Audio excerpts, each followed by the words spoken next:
મારે વાલિયા ઝઘડિયા અને ભરૂચની જનતાને જણાવવાનું કે વાલિયા તાલુકાની અંદર અને ઝઘડિયા તાલુકાની અંદર જીએમડીસી દ્વારા જે આદિવાસી વિસ્તારને ગામડાઓને વિસ્થાપિત કરવાનું માંગે છે, તો એ વિસ્થાપિત નહીં થાય એના માટેની અમારી લડાઈ છે.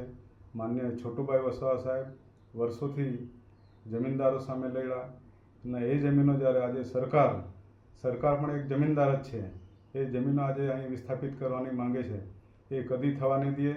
અમે એની અંદર વિરોધ પણ કર્યો છે આગળ જ્યારે એનું હિયરિંગ થયા, અને એના માટે અમે આખરી સુધી લડી મરીશું.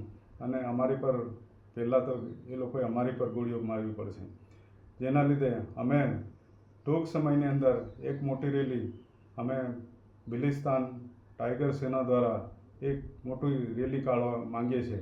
અને એ રેલી આપણે 1/6/2025ના રોજ અમે આખો પ્લાન બનાવીએ છીએ, રૂટ બનાવીએ છીએ, અને જે વિસ્થાપિત ગામડા જે થવાના છે એ ગામડાનું આખું લિસ્ટ અમે જાહેર કરીશું. ને એની અંદર હજારો સંખ્યાની અંદર હું સમાજના લોકોને, ખેડૂતોને, આદિવાસી હોય, એસસી હોય, એસટી હોય, ઓબીસી હોય, માઇનોરિટી હોય, બધાને અપીલ કરું છું કે આ રેલીની અંદર જોડાઓ. તમે સ્વયં જોડાઓ. આપણું જીવન છે, આપણી જમીન બચાવવાની છે, આપણા બાળકોની જિંદગી બચાવવાની છે, આપણે પોતે ગામડા બચાવવાના છે, આપણે પોતે બચવાનું છે. માટે આના માટે બધાએ સ્વયંભૂ આવવું પડશે. આ કોઈ પાર્ટીનો કોઈ એનો સવાલ નથી. બધા સંગઠનોને પણ હું આહ્વાન કરું છું કે સંગઠનો પણ આની અંદર સપોર્ટ કરે. અને બિલિસ્તાન ટાઈગર સેના વર્ષોથી લડે છે, ને એ નેજા હેઠળ અમે આવનારા સમયની અંદર આ રેલી કાઢવા માંગીએ છીએ. તો સૌ બધાને હું અપીલ કરું છું, ફરીથી અપીલ કરું છું, ને નવયુવાનોને ખાસ કરીને જણાવું છું કે આપણા ભવિષ્ય ને આવનારા જે છોકરાઓ છે એનું ભવિષ્ય, એમના માટે આપણે બધા લડીએ છીએ. અને બીજો એક પ્રશ્ન આપણા માટે બીજો પણ એક છે કે ઝઘડિયા જીએડી છે, અહીં ગાડી આવી છે, એની અંદર આટલા બધા શિક્ષિત બેરોજગાર તાલુકાઓની અંદર છે, ઝઘડિયા, વાલિયા, નેત્રંગા અને બીજા ડેડિયાપાડા, સાગબારા કે બીજા ભરૂચ જિલ્લામાંથી, એ લોકોને 80% નોકરી મળતી નથી.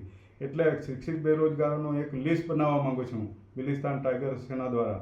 અને એ લિસ્ટ તમે બધા અહીં ગાડી તમારા બાયોડેટા આપો, અને એની સામે આપણે નોકરીઓ માટે આપણે આખી ઝઘડિયા જીઆઈડીસીમાં પણ રેલી કાઢવી પડે, અંકલેશ્વરમાં રેલી કાઢવી પડે કે દહેજમાં કાઢવી પડે, આપણા મોટા પાયે બિલિસ્તાન ટાઈગર સેના પર આપણે રેલી કાઢીશું એવું હું આજે જણાવું છું. અને ખાસ કરીને છેલ્લો મારો જે શબ્દ છે કે ભીલ પ્રદેશની જ્યારે વાત આવે છે, હું ભીલ પ્રદેશ અલગ માંગવા માટે 2009ની અંદર મેં જ્યારે બિલિસ્તાન વિકાસ મોરચા બનાવેલું હતું, એ વિકાસ મોરચાથી હું લડ્યો બિલિસ્તાન માંગવા માટે. ત્યારે ઘણા અમારી પર પોલીસે કેસો કર્યા, અમને જેલોમાં મોકલવા આવ્યા, છતાં બી અમે ડર્યા નથી. અમે આ બિલિસ્તાન વ્હાઇટ હાઉસ બનાવવાનું મારું કારણ એ જ હતું, જ્યારે અમેરિકા એનું વ્હાઇટ હાઉસ બનાવતો હોય તો અમારા ભીલ પ્રદેશનું પણ વ્હાઇટ હાઉસ આ બનાવ્યું છે અમે. એટલે અમે કોઈથી ડરતા નથી.